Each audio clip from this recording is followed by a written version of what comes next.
এবার ওনাকে স্নান করানো হবে, করিয়ে তারপরে মালা টালা দিয়ে পুজো করা হবে। তো চলো সব কিছু করে রেডি করে আর পুজোটা করে নিই তাড়াতাড়ি করে।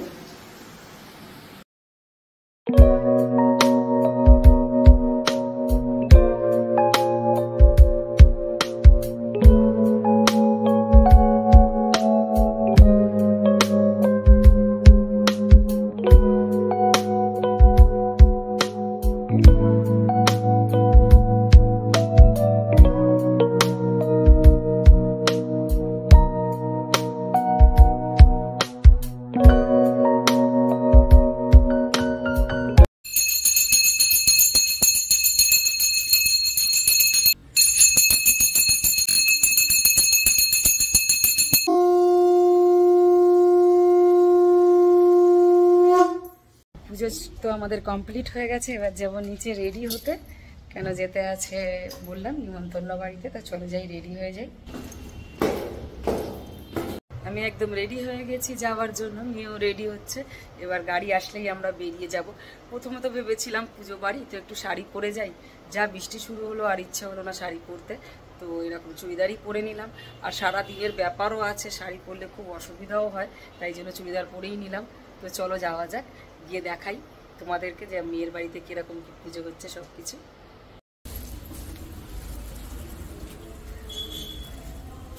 বৃষ্টি হওয়ার জন্য গাছগুলো এত সুন্দর সবুজ সবুজ হয়ে গেছে, কি ভালো লাগছে দেখতে।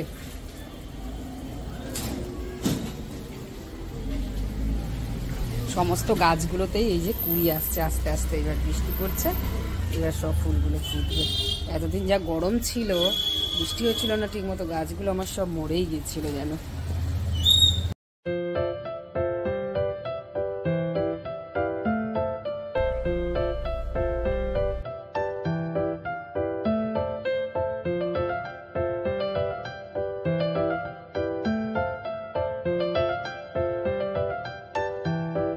মিষ্টির দোকানে একটু দাঁড়িয়ে গেলাম, কেন মিষ্টি নিয়ে যাব, পুজো আছে ওদের বাড়িতে, তো সেটাই দেখছি কি কি মিষ্টি নিয়ে যাই। এই দোকান থেকেই আমাদের মিষ্টি নিয়ে যাওয়া হয়, যে কোনো অনুষ্ঠান হোক পুজো হোক সবেতে এই দোকানের মিষ্টিটা খুবই ভালো লাগে সবার।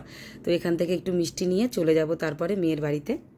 মেন রোড থেকে যেহেতু মেয়ের বাড়িটা একটু ভেতরে, তো বড় গাড়িটাই নিয়ে আসা হয়েছিল, তাই গাড়িটা এই গলির মধ্যে ঢুকবে না বলে আমরা একটু হেঁটেই চলে যাচ্ছি। বেশিক্ষণ না, এই 1-1.5 মিনিট লাগবে, হেঁটে চলে যাব।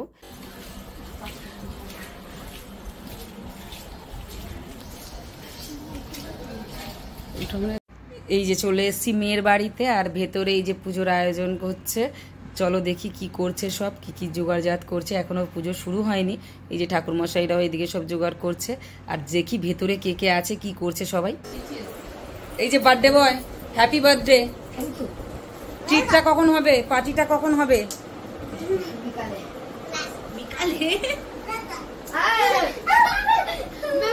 ও ম্যাডাম, আর কত সাজবেন, দেখি আপনার ফেসটা দেখি। আপনি তো সেজে গুজে। আর এটা কি কাজের লোক? এটা কি কাজের লোক? হ্যাঁ, বিনা মাইনে না মাইনে?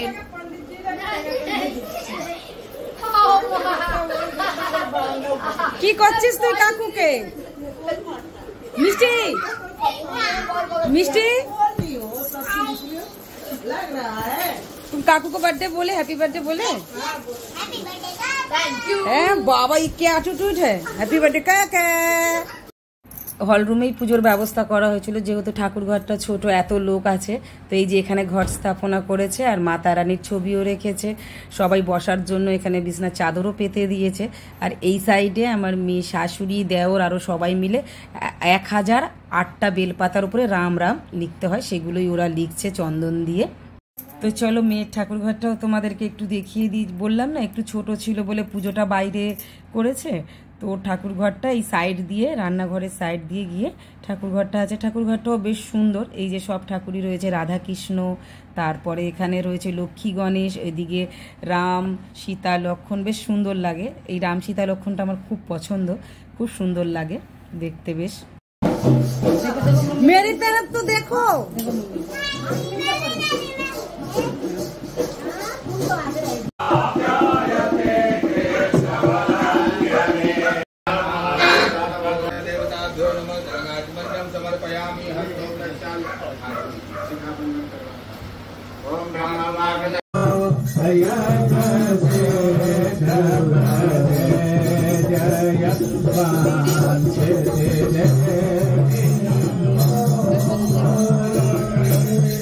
পুজো হলে এরকম এই যে ঠাকুর মশাই বেঁধে দিচ্ছে হাতে মলি, সবাই বাঁধে। আমার আগেই বাঁধা হয়ে গেছে, এই যে আমি আগে বেঁধে নিচ্ছি, আর এটা আমার ছোট যা বাঁধছে। মেয়ে আর জামাই তো পুজোতে বসে গেছে, টাইম হয়ে গিয়েছিল। আর থালার মধ্যে যে শিবলিংটা রয়েছে ওটা কিন্তু মাটির। ঠাকুর মশাইরা সকালবেলা আমি যখন এলাম দেখছি ওটা মাটির বানিয়েছে, আর তার সাথে লক্ষ্মী গণেশ একসাথে বানিয়ে ওটার পুজো করা হচ্ছে।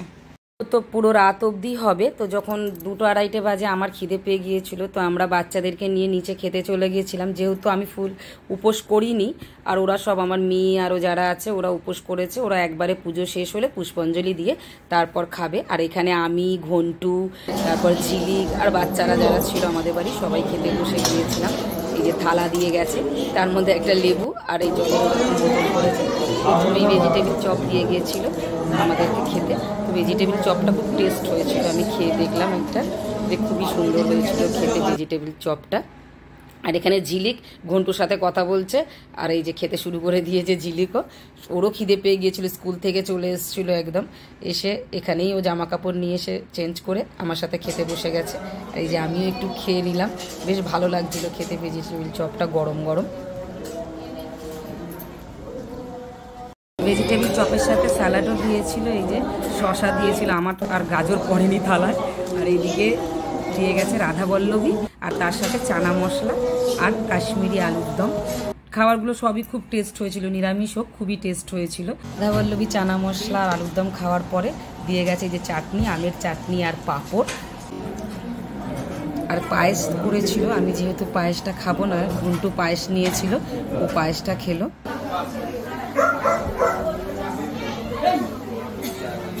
পুজো হয়ে গিয়েছিল, তখন ওই ঠাকুর মশাইরা একটু করে প্রসাদ সবার হাতে দিয়েছিল, তো আমি নিয়ে নিয়েছিলাম এই যে প্রসাদ, লাড্ডু আর পেড়া দিয়েছিল ওটা। আর এখানে রাজ বসে আছে, কি জানি কি করছে, ফোন দেখছে দিদির সাথে।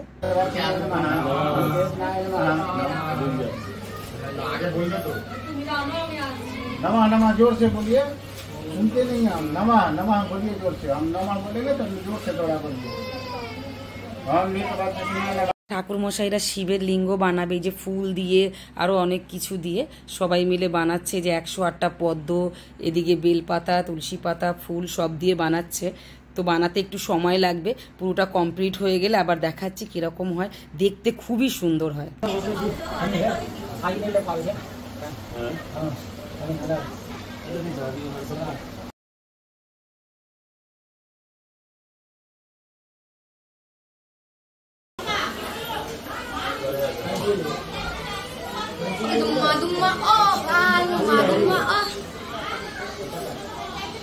এই যে কমপ্লিট হয়ে গেছে, অনেকক্ষণ টাইম লেগেছে, কিন্তু কি সুন্দর দেখতে হয়েছে। এখনও সাজাবে ফুল টুল দিয়ে, বাট এরকম মূর্তি লাগিয়ে এরকম করে সুন্দর করে ফুল টুল দিয়ে সাজিয়েছে, কি ভালো লাগছে দেখতে। এই যে সবাই বসে আছে এখানে, যে পুজো শুরু হবে সবাই একসাথে বসে পুজো দেখবে। এখন একটু বাকি আছে, পুরোটা হয়ে গেলে আরও সুন্দর দেখতে লাগে। প্রতি বছরই বানায়, আগের বছরেও বানিয়েছিল, খুব ভালো বানায় এরা। এই যে এটা হচ্ছে ফাইনাল লুক একদম ঠাকুরের, কি সুন্দর ফুল দিয়ে সাজিয়েছে।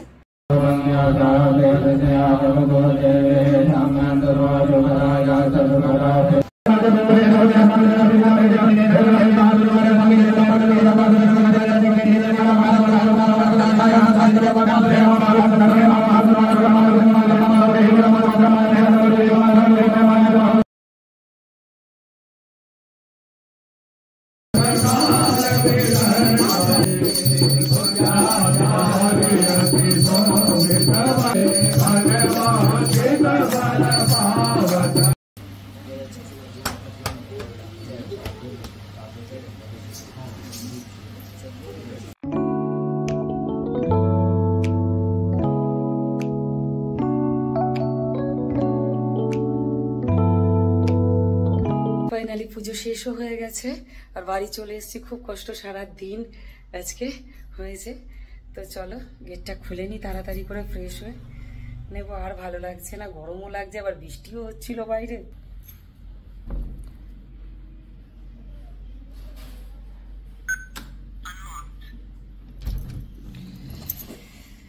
চলে এলাম বাড়িতে, এবার তাড়াতাড়ি করে ফ্রেশ হয়ে একটু শুয়ে পড়বো। সারা দিন পুজো হয়েছে, খুব ভালো লাগছিল, এত সুন্দর পুজো হয়েছে, ব্লগটা দেখলেই তোমরা বুঝতে পারবে। খুবই ভালো লাগলো। প্রথম সোমবার বাবার এরকম পুজো, শ্রাবণ মাসের প্রথম সোমবার, খুব ভালো লাগলো। তো এবার ব্লগটা আজকে এখানেই এন্ড করছি। খুব কষ্ট হয়ে গেছে আজকে সারাদিন। তো আমার ভিডিও যদি তোমাদের ভালো লাগে লাইক করবে, কমেন্ট করবে, সাবস্ক্রাইব করে চ্যানেলটাকে আমার পাশে থাকবে, আর বেল আইকনটা টিপে রাখবে। যখনই আমি ভিডিও ছাড়বো নোটিফিকেশন তোমাদের কাছে চলে যাবে। Good night everyone.